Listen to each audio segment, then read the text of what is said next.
Hello दोस्तों। आज मैं एक 2011 में रिलीज हुई रोमांस एंड कॉमेडी मूवी की स्टोरी एक्सप्लेन करने वाला हूं। और अगर आपने इससे पहले चैनल को सब्सक्राइब नहीं किया तो पहले चैनल को सब्सक्राइब करके बेल आइकन ऑन कर लो ताकि चैनल पर आने वाली सभी लेटेस्ट मूवीज के नोटिफिकेशंस आप तक सबसे पहले पहुंच जाएं। So let's begin with the movie friends with benefit. No emotions, just sex. So I guess we should just start. That's- I can work with that. Okay. Should be fine. I'm getting too old for this. Sex? Casual sex, you just feel so college-y. Oh, I could sing some Third Eye Blind. Okay. Closing time. One last call for alcohol. That's not Third Eye Blind. I'm pretty sure that's Third Eye Blind. Nope. जैसे ही movie start होती है हमें movie के main character Dillon को दिखाया जाता है जो अपने ऑफिस में काम कर रहा होता है। तभी उसे अपनी गर्लफ्रेंड का कॉल आता है जो उसे अपने साथ मिलने के लिए बुलाती है। दूसरी तरफ हम इस मूवी के एक और मेन कैरेक्टर जैमी को देखते हैं जो अपने बॉयफ्रेंड का इंतजार कर रही थी। डेलन लॉस एंजलिस का रहने वाला था और जैमी न्यूयॉर्क की। इसके बाद हम देखते हैं कि जब डेलन अपनी गर्लफ्रेंड से मिलता है उसकी गर्लफ्रेंड उससे ब्रेकअप कर लेती है और वहीं दूसरी तरफ जैमी का बॉयफ्रेंड उससे ब्रेकअप कर लेता है। ब्रेकअप होने के बाद दोनों ही ये डिसाइड करते हैं कि अब वो दोनों कभी भी किसी के साथ भी रिलेशन में नहीं आएंगे। अब वो सिंगल ही रहकर अपनी लाइफ को एंजॉय करेंगे। जैमी एक कंपनी के लिए लोगों को रिक्रूट करने का काम करती थी, इसलिए वो डेलन को जीके मैगजीन कंपनी में इंटरव्यू देने के लिए बुलाती है। दरअसल डेलन अपने काम में काफी ज्यादा अच्छा था, इसलिए जैमी चाहती थी कि वो उसे जीके मैगजीन कंपनी में ज्वाइन करवा दे। इसके बदले उसे भी काफी अच्छा कमीशन मिलने वाला था। फिर जैमी डेलन को पिकअप करने के लिए एयरपोर्ट जाती है। वहाँ वो टैक्सी में बैठकर वापस आ रहे होते हैं। तभी डेलन जैमी से कहता है कि मुझे नहीं लगता कि मैं इस कंपनी में काम करने के काबिल हूँ। पर जैमी उससे कहती है कि तुम इस काम में बहुत अच्छे हो और तुम इंटरव्यू भी बहुत आराम से क्लियर कर लोगे। जैमी के इतने कहने के बाद डेलन जैमी की बात मान लेता है और उस कंपनी में इंटरव्यू दे देता है और उसकी उसमें जॉब भी लग जाती है। अब जॉब मिलने के बाद भी वो खुश नहीं था। वो जैमी से कहता है कि एक जॉब से वो अपनी लाइफ चेंज नहीं कर सकता। दरअसल डेलन को न्यूयॉर्क शहर कुछ खासा पसंद नहीं आया था। फिर जैमी डेलन को न्यूयॉर्क की खास जगहें दिखाने ले जाती है जिन्हें देखकर डेलन को पता चलता है कि न्यूयॉर्क शहर उससे बिल्कुल अलग है जैसा उसने टीवी में देखा था।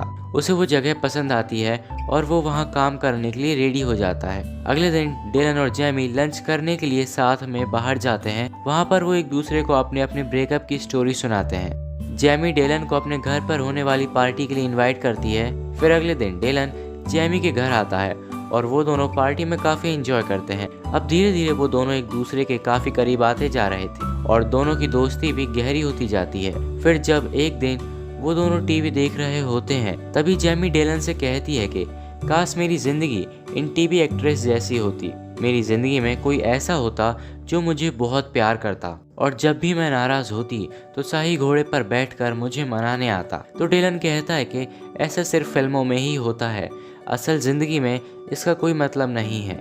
डेलन कहता है कि इंटीमेट होने की प्रोसेस टेनिस गेम की तरह होनी चाहिए, बस खेलो, एंजॉय करो और निकल जाओ। तभी डेलन को एक आइडिया आता है और वो जैमी से एक टेनिस मैच खेलने को कहता है, पर जैमी कहती है कि वो उसे वैसी नज़रों से नहीं देखती। तो डेलन कहता है कि तभी तो मैं ऐसा कह रहा हूँ, इससे हम एंजॉय भी कर लेंगे और हमारे बीच में कोई भी इमोशनल ड्रामा नहीं होगा। ये आइडिया जैमी को भी पसंद आता है। फिर वो दोनों बाइबल के ऊपर हाथ रखकर कसम खाते हैं कि वो हमेशा दोस्त ही रहेंगे और कभी भी एक दूसरे से प्यार नहीं करेंगे।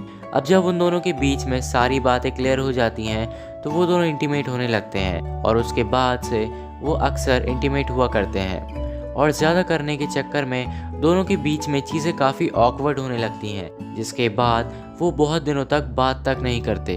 फिर एक दिन वो दोनों पार्क में मिलते हैं। जैमी डेलन से कहती है कि उसे लगा था कि सिर्फ इंटीमेट होने से उनकी दोस्ती में कोई असर नहीं पड़ेगा, पर ऐसा नहीं था। उनकी दोस्ती पर असर पड़ रहा था, इसलिए अब से वो ऐसा कुछ नहीं करेंगे। पर अगले ही दिन वो खुद को रोक नहीं पाते और फिर से इंटीमेट होने लगते हैं। अब ऐसे ही कुछ और दिन निकल जाते हैं और ये लोग इंटीमेट ही होते रहते हैं। अब एक दिन इंटीमेट होने के बाद जैमी डेलन से कहती है कि अब उसे एक बॉयफ्रेंड बना ही लेना चाहिए और अब उन्हें इंटीमेट होना भी बंद करना पड़ेगा। एक दिन वो दोनों पार्क में घूम रहे थे जहां जैमी को एक लड़का पसंद आ जाता है। फिर वो उससे बात करने के लिए उसके पास जाती है और कुछ देर बात करने के बाद वो उसका नंबर ले आती है। अब इन दोनों में भी डेटिंग शुरू हो जाती है। वो लड़का जैमी को बताता है कि वो एक डॉक्टर है और वो छोटे बच्चों का इलाज करता है। फिर वो दोनों कुछ दिनों तक ऐसे ही डेटिंग करते हैं और एक दिन जैमी और वो डॉक्टर इंटीमेट हो जाते हैं। उसी के अगले दिन वो डॉक्टर सुबह बिना जैमी को बताए ही वहाँ से जाने लगता है, पर जैमी उसे देख लेती है। जैमी के पूछने पर वो डॉक्टर बताता है कि वो उसके साथ कंटिन्यू नहीं कर सकता। ये सुनकर जैमी को बहुत गुस्सा आता है और वो उस डॉक्टर को वहाँ से गाली देकर भगा देती है। फिर जैमी डेलन से मिलती है और उसे डॉक्टर के बारे में बताती है कि वो डॉक्टर तो घपलेबाज निकला, अपनी ख्वाहिश से पूरी करके वहाँ से चला गया। इसके बाद डेलन जैमी को बताता है कि इस वीकेंड वो अपने घर लॉस एंजलिस जा रहा है और अगर वो चाहे तो उसके साथ चल सकती है। पहले तो जैमी उसके साथ चलने से मना कर देती है, पर डेलन की फोर्स करने पर वो उसकी बात मान जाती है। इसके बाद वो डेलन के घर लॉस एंजलिस जाते हैं। वहां पहुंचने पर डेलन के डैड और सिस्टर डेलन और जैमी को साथ देखकर काफी खुश होते हैं। यहाँ पर हमें ये भी पता चलता है कि डेलन के डैड को अल्जाइमर की बीमारी है, जिसके वजह से वो बार बार चीज़ों को भूल जाते हैं। इसके बाद हम देखते हैं कि जैमी और डेलन की सिस्टर आपस में बातें कर रहे होते हैं, जहां डेलन की सिस्टर जैमी को डेलन के बचपन की फोटोज दिखा रही होती हैं। अब रात को डेलन के अंदर की ठरक जागने लगती है तो वो चुपचाप से जैमी के रूम में जाता है और उसे इंटीमेट होने के लिए मनाने लगता है, पर जैमी कहती है कि हमने डिसाइड किया था कि अब हम कभी भी इंटीमेट नहीं होंगे। पर कुछ देर बातें करने के बाद जैमी राजी हो जाती है और वो उस रात भी इंटीमेट होते हैं। अगली सुबह ब्रेकफास्ट के दौरान जैमी का नेचर काफी बदला बदला सा लग रहा था, क्योंकि अब जैमी डेलन को पसंद करने लगी थी और उसे डेलन की फैमिली भी काफी पसंद आई थी। इसके बाद हम शाम का सीन देखते हैं, जहां डेलन की बहन एमी उससे पूछती है कि अब हम जैमी से कब मिल पाएंगे। तो डेलन कहता है कि मुझे नहीं पता। तो एमी उससे पूछती है कि क्या तुम्हारी और तुम्हारी गर्लफ्रेंड के बीच में कोई लड़ाई या झगड़ा हुआ है। तो डेलन कहता है कि जैमी मेरी कोई गर्लफ्रेंड नहीं है और हम दोनों सिर्फ दोस्त हैं। डेलन उसे ये भी कहता है कि वो कभी भी जैमी को अपनी गर्लफ्रेंड नहीं बना सकता, क्योंकि वो बहुत ज़्यादा इमोशनल है और उसका दिमाग भी खराब है। उन दोनों की बातें जैमी भी छुपकर सुन रही होती है। फिर रात को जब सभी डिनर कर रहे होते हैं, तभी जैमी भी वहाँ आती है और उनसे कहती है कि उसे किसी काम की वजह से न्यूयॉर्क वापस जाना होगा। दरअसल जैमी को डेलन की बातों का बुरा लगा था, इसलिए वो वापस जा रही थी। सब लोग उसे रोकने की बहुत कोशिश करते हैं, पर वो नहीं रुकती। फिर इसके कुछ दिनों बाद डेलन भी वापस न्यूयॉर्क आ जाता है। अब वो जैमी से कांटेक्ट करने की कोशिश करता है, पर जैमी उसे कोई भाव नहीं देती। फिर वो कुछ दिनों बाद फिर से कांटेक्ट करने की कोशिश करता है, पर जैमी अभी भी कोई जवाब नहीं दे रही थी। फिर डेलन को याद आता है कि ज़रूर जैमी अपनी फेवरेट जगह पर हो सकती है, जहाँ पर वो अक्सर जाया करती थी।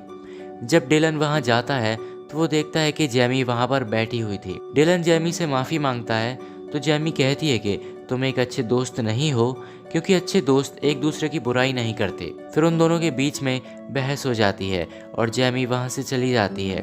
फिर कुछ दिनों बाद हमें जैमी को दिखाया जाता है, उसकी मॉम उसे समझा रही होती है कि जो गलती उन्होंने की है वो गलती वो ना करे। वो कहती है कि मेरी ज़िंदगी में बहुत से लड़के आए थे, लेकिन तुम्हारे डैड उनमें से सबसे अच्छे थे, पर मैंने ये बात समझने में काफी देर कर दी। पर तुम ये गलती मत करना, नहीं तो तुम मेरे तरह अकेले ही रह जाओगी। वहीं दूसरी तरफ डेलन अपने डैड को पिक करने के लिए एयरपोर्ट जाता है, जो कुछ दिनों के लिए उसके घर पर रहने आए थे।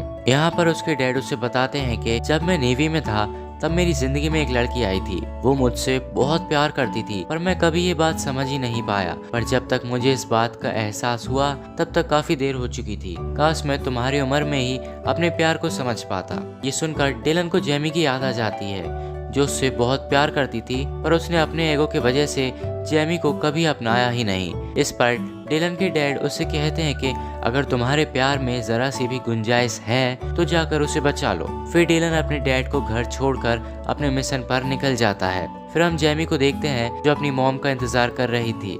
जैमी अपनी मॉम से पूछती है कि आप कहाँ हो, तो उसकी मॉम कहती है कि वो एक टाई पहने हुए लड़के के पास है।